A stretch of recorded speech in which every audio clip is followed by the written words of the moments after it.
पूर्व नागपुर के भांडेवाड़ी पारडी में श्री संत गजानन महाराज प्रगट दिवस के अवसर पर शिव पुराण कथामृत का आयोजन किया जा रहा है। इस अवसर पर 26 फरवरी से हरिपाठ और काकड़ आरती प्रतिदिन सुबह 5 बजे की जाने वाली है।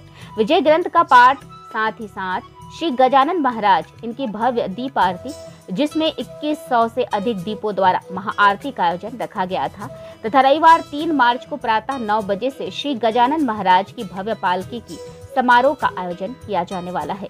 आपको बता दें कि गत 45 वर्षों से श्री संत गजानन महाराज प्रगट दिवस श्री संत गजानन महाराज मंदिर सेवा समिति भांडेवाड़ी द्वारा मनाया जाता रहा है। इस वर्ष श्री संत गजानन महाराज मंदिर में शिवलिंग की स्थापना की गई। कथावाचक हा भापा शंकर राव जी कावले की अमृतवाणी में भक्तगण मंत्रमुग्ध होते नजर आ रहे हैं।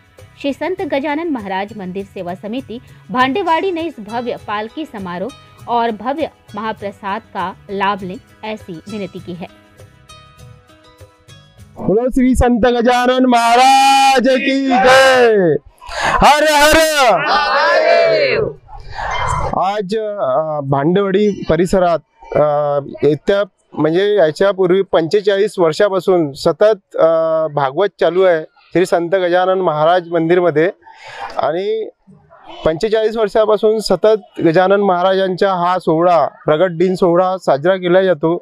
नेहमी 7 दिवसाच्या कार्यक्रमामध्ये वेगवेगळे कार्यक्रम केले जातात। दीप आरती, भागवत कीर्तनाचा कार्यक्रम केला जातो। गजानन महाराजांची पालखी आणि कमीत कमी 2000-3000 लोकांची संख्या असते पालखीमध्ये।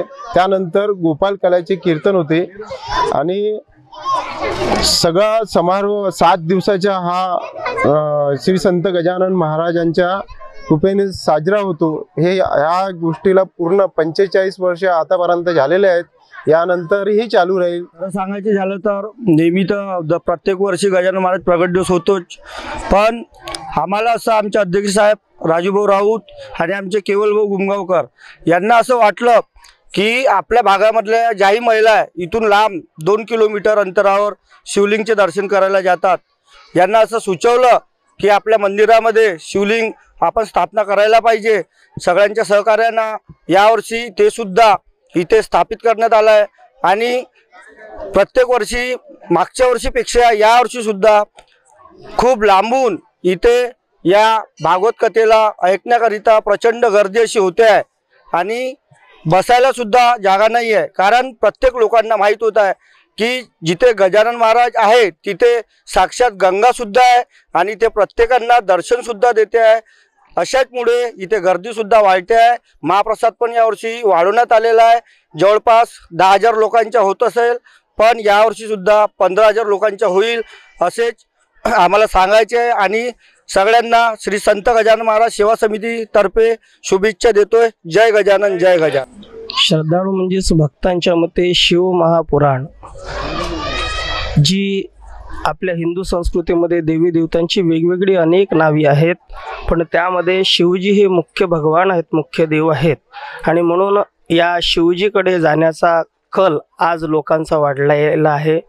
या ठिकाणी जर तुम्ही पहिल्या दिवसापासून जर भक्तांची गर्दी जर पाहिली तर खूप मोठ्या प्रमाणात गर्दी आहे। कारण लोकांना आज कळून चुकलं आहे की आपण व्यावहारिकदृष्ट्या पैसा कितीही कमवला तरी मन शांतीसाठी लागणारं साधन ते देवाचं नाव आहे आणि ते या शिव महापुराण कथेमध्ये आपल्याला शांती मिळते, म्हणून लोकांची गर्दी या ठिकाणी वाढत आहे। जवळपास 11 वर्षांची ही परंपरा आणि पहिल्यांदाच मला येण्याचा योग येतोय, पण मला तरी वाटतं की यावर्षी मी यावं आणि शिव महापुराण कथा पहिल्यांदाच असावी आणि त्यातल्या त्यात शिवपिंडीची स्थापना पण या ठिकाणी झाली।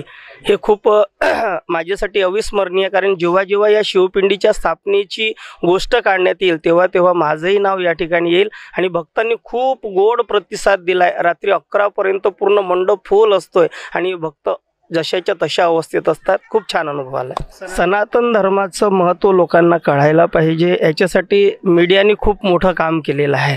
कारण आज जर पाहिलं तर ZTV असेल, अनेक TV असतील, त्यावरती सांस्कृतिक कार्यक्रम येत असतात आणि त्याबद्दल धार्मिक कार्यक्रमही येतात आणि आज या धार्मिक कार्यक्रमांची एवढी गरज आहे, कारण आपण विचाराने खूप प्रगत झालोत आधुनिकदृष्ट्या, पण संस्कृतीने तेवढेच मागे गेलोत.